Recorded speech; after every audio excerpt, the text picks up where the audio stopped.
Hey, this is Jay Lee. Hope all is well. I just wanted to go over a couple of things that we ended up seeing on our UFO sighting event on March 28th, 2021.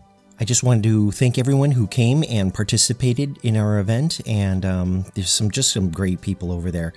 I also wanted to thank Shelly, our host. She did a fantastic job, as usual. You know, there's no telling when these objects are going to show up.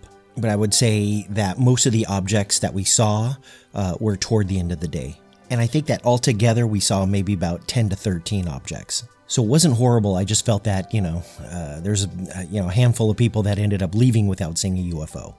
But before I begin, I wanted to show you this one from John Graf. The day before, he ends up over at Signal Hill, and he ends up capturing this one. This one is just so fantastic. It's a unusual UFO that gets bypassed by this airliner. This is the type of stuff that we end up seeing at our events. You can find John Graf on YouTube if you type in John Graf, Graf UFO.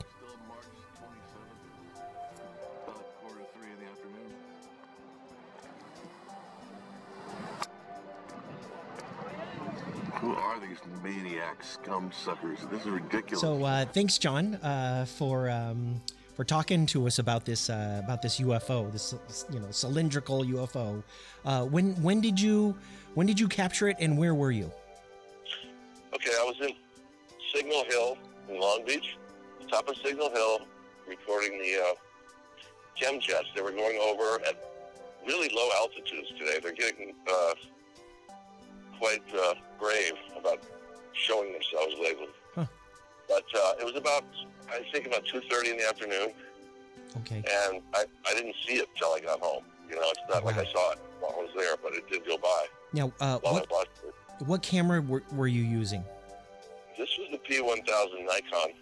Okay, excellent. And it seems a lot of the times when you are recording these spraying vehicles, there's things around them. But you have to keep in mind that UFO sightings are reserved for those who look up into the sky. Now, this one was one of my favorites of the day. I think it was spotted around 4:30. It was red and it was flashing at us. Several of us were able to capture some of the footage. And it wasn't long before we discovered it was just a foil star. But I think the only thing that was really unusual about it was the fact that it had a short tether. Now, I know a short tether doesn't turn this into a UFO, but you have to think, what would cause something like this to have a shortened tether? Why is this atypical? There was another one earlier in the day that had a shortened tether also. I think what's important is to be able to stay skeptical and look at both sides of the coin. Don't shut down your brain. You have to think, why is there a short tether? And you happen to be in the right place at the right time in order to capture this. So just like most of the ordinary objects that we ended up seeing, you have to videotape it.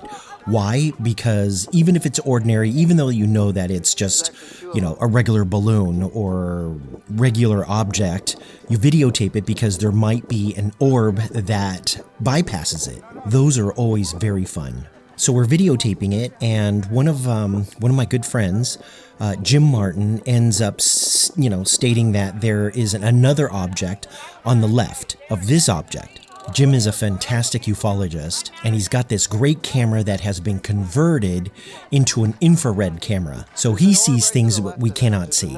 So after the whole sighting was done, he was able to show me some of his footage, and it was fantastic. And he allowed me to show what he had captured to you guys. I think we can agree that we've heard many stories about UFOs being able to stop on a dime, right?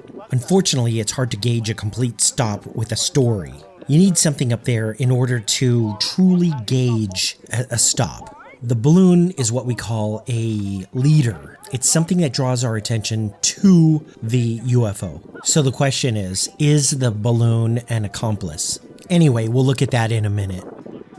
So let me give you the shortened version of how you can figure out distance and time with these objects. It's basically what you know convert into pixels. This object traveled 361 pixels, or 45 feet, in 1 second. This object was traveling 30 miles per hour before it stopped on a dime, stayed there for 5 seconds, and then started to reverse its course. This is like one of the only videos that proves that UFOs can stop on a dime and reverse its direction. Man-made drones couldn't do this.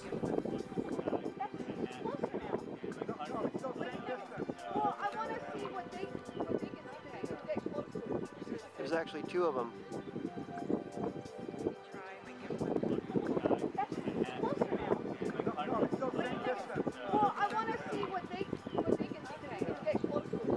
There's actually two of them.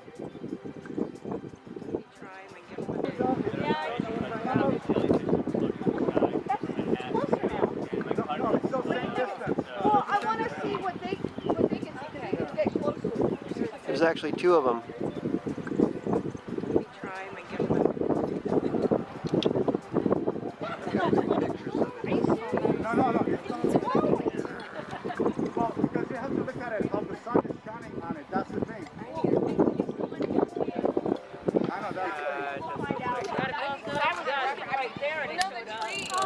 The guy was looking at the same place, and it kind of looks like the same one that he took pictures of. There's an orb right to the left of it. There's another orb right to the left of it. What color is it? It's a white one. Yeah?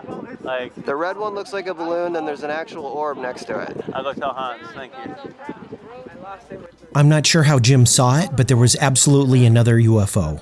One of the other ufologists that had a telescope ended up capturing another UFO within 4 feet of this balloon object. I saw it. It was black. I'm not sure if this object showed up before or after Jim's object, but it was close. I'm going to try to get this footage so I can show you. I want to thank John Graf and Jim Martin for allowing me to use their footage in this video. Anyway, we'd be glad to have you come to our UFO sighting event. Please join LA UFO channel on meetup.com for information on our next event. Please like, share, and comment, and come to our next UFO sighting event. I'll see you guys next time.